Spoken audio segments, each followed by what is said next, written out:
Welcome back, grinders, to Daily Grind. I'm Stephen Daly. You know, before screens owned your face, before your attention span got shredded into 15-second fucking clips, before you sat in bed at night until midnight or later, scrolling like your life depends on it, there was silence. Real silence. Not background noise, not a podcast half playing while you checked your phone. I mean silence.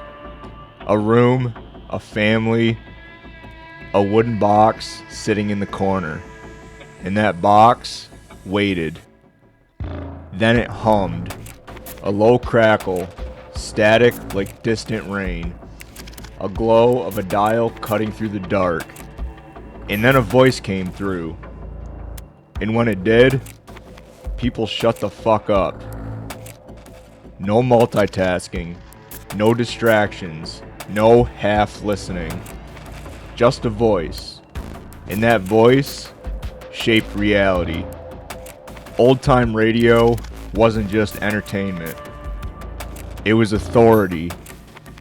It was comfort. And it was control. And you know what?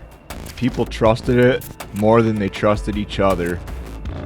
So here's the question we're sitting with tonight. Why does a disembodied voice feel safer than real people?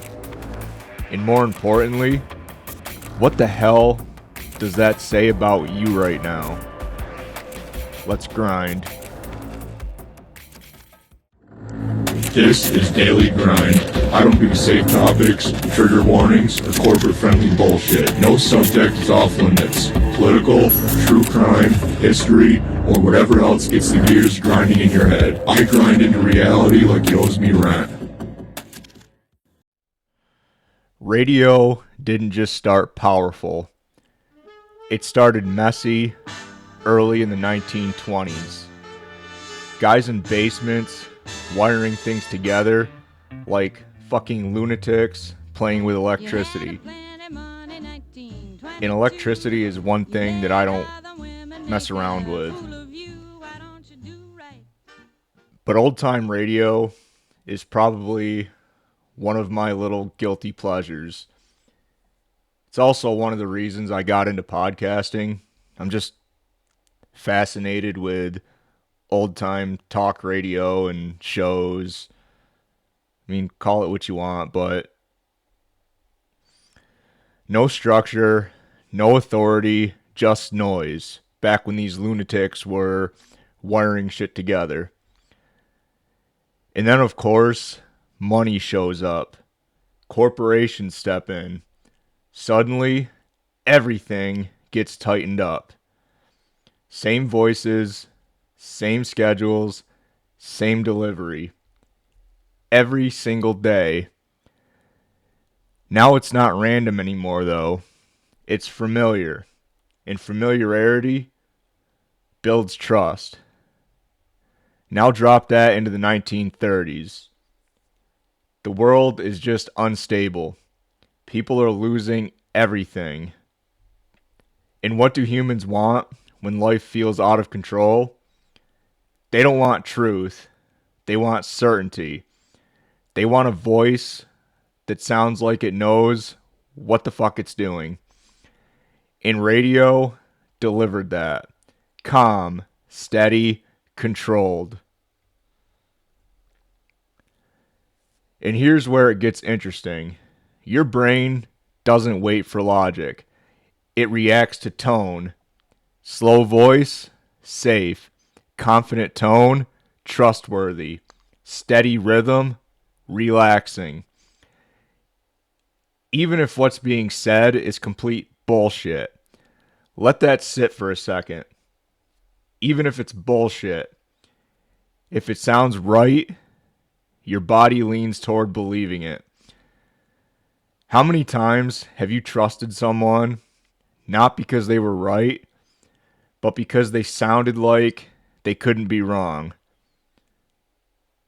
How many times have you heard someone speak confidently about something you don't understand and just went, yeah, that makes sense. I call those the bullshitters. What is that? Is that intelligence? Or is that you handing over your thinking because confidence feels better than uncertainty? Be honest. If two people saying the exact same thing, one sounds unsure, one sounds calm and steady, who do you believe? And why? That's not logic. That's your nervous system picking a favorite. That's emotional selection pretending to be intelligence. Comfort feels like truth, but it's not. Radio had no visuals, which means your brain did all of the work. A door creaks. You didn't see that. You pictured your hallway, footsteps. You imagined someone behind you, a scream. You fill in the worst case scenario instantly. That's powerful. When your brain creates the image, it sticks deeper. And then 1938 hits. Alien invasion broadcast like breaking news. People panic. Not because they were stupid, because they were trained. Must have struck with terrific force. The ground is covered with splinters of a tree. It must have struck on its way down. But I can see And I'm talking about Orson Welles' War of the Worlds. Radio had already taught them, if it sounds official, it is official. And your body doesn't wait for a fact check. About 30 yards. It just reacts. Heart rate up. Breathing changes. Adrenaline kicks in. Now let's make this personal. How many times have you done this to yourself? Laying in bed, building a scenario that hasn't even happened. For me, it's about every fucking night. Full argument, full outcome, full emotional reaction. And none of that shit, none of it's real. So why does your body react like it is? Why does your chest tighten? Why do you feel like something's wrong? You created it. You scared yourself. And then you believed it. So here's the question. If your brain can lie to you that convincingly, why do you trust every thought it gives you? And if an outside voice feeds that same fear, how much faster do you believe it? Who's actually in control there, you or the story? Let's take a quick ad break. This episode is brought to you by Anxiety Plus. Because why wait for something bad to happen when you can just imagine it right now? Anxiety Plus, now streaming in your brain 24/7 with no off switch. Radio wasn't random. It was scheduled. Same time, same voice, every goddamn day.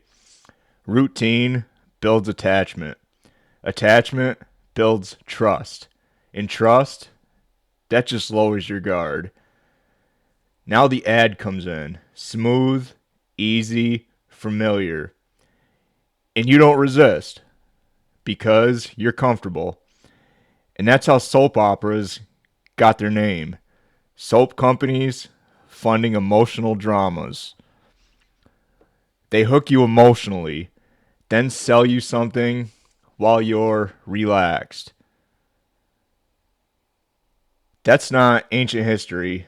That's still happening. Now let's get real about you. You don't think you're influenced, right? You think you're independent? Strong thinker? Hard to manipulate? Bullshit. If I played the same message to you every day, in a voice you liked, at a time you were relaxed, how long before it starts sounding true? A week? A month? 6 months?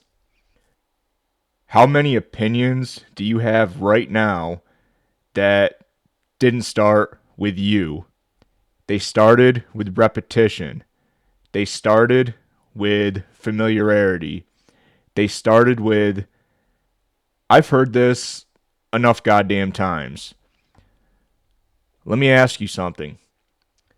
If someone you hate said something, and someone you like said the exact same thing, would you judge it the same? Or would you reject one and accept the other? That's not logic. That's bias. And you do it fucking constantly. Let's jump ahead to World War II. Radio becomes the emotional center of the country. One voice reaching millions. At the same time, setting the tone. Fear, hope, anger, pride, all synchronized. And when everyone feels the same thing together, it feels right. It feels justified. It feels necessary. The uncomfortable part, you'd think you'd be the one questioning it, right? You'd think you'd stand there and go, hold on, really? Or would you just go along with it because everyone else is? Because it feels good to belong. That goes back to our primitive brain. We want that sense of belonging because back in primitive times, belonging meant survival. How strong is your independence when it costs you your acceptance? When it costs you being liked? When it costs you being part of the group? You think you're immune? Or do you just like believing that? People say the older days, like old time radio, was simpler. Maybe. Or just maybe it forced attention. You couldn't scroll. You couldn't multitask. You either listened or you fucking missed it. Now everything is constant, and somehow it feels emptier. Back then, families gathered. Now everyone isolates. Same house, different screens, different realities. So let's get honest. If I took away your phone for 24 hours, no scrolling, no background noise, no constant input, what happens? Do you relax? Or do you get restless? Anxious, irritated? What does that even say? Are you in control of your attention? Or are you dependent on something feeding you constantly? Why does silence feel uncomfortable now? And this is honestly something that I had to learn doing these podcasts. I had to learn to take breaks in between shit, to let stuff sit. Organized silence. And I had a problem with that at first. You'll probably hear it in some of my earlier episodes. I talked faster, I didn't pace anything, and it was just straight through talking.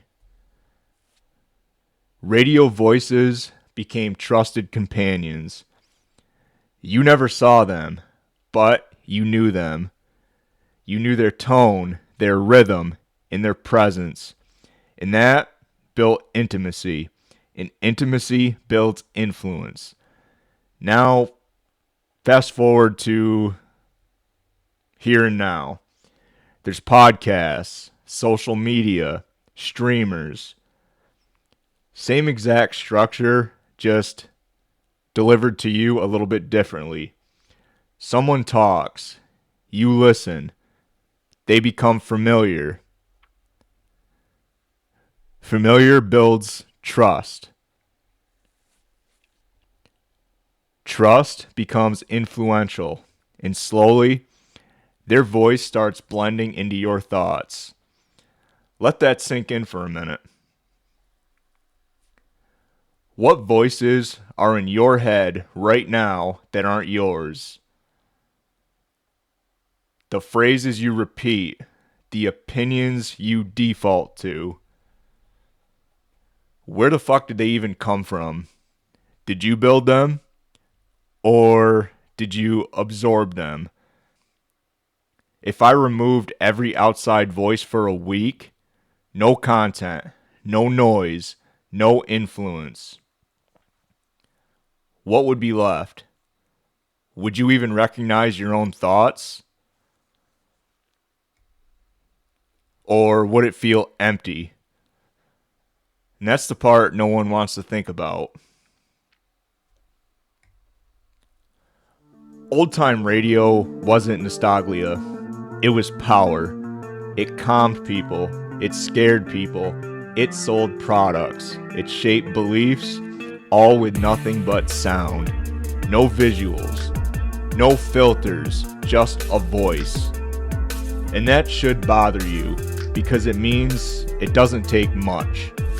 A steady tone, a confident delivery, a familiar presence. That's all it takes to influence how people feel about reality.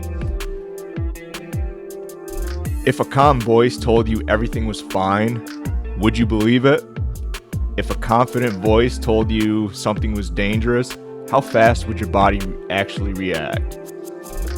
What are you listening to every day? And why do you trust it? Remember, discomfort builds, comfort obeys. This has been Daily Grind. I'm Stephen Daly, your host, and I'll see you next time.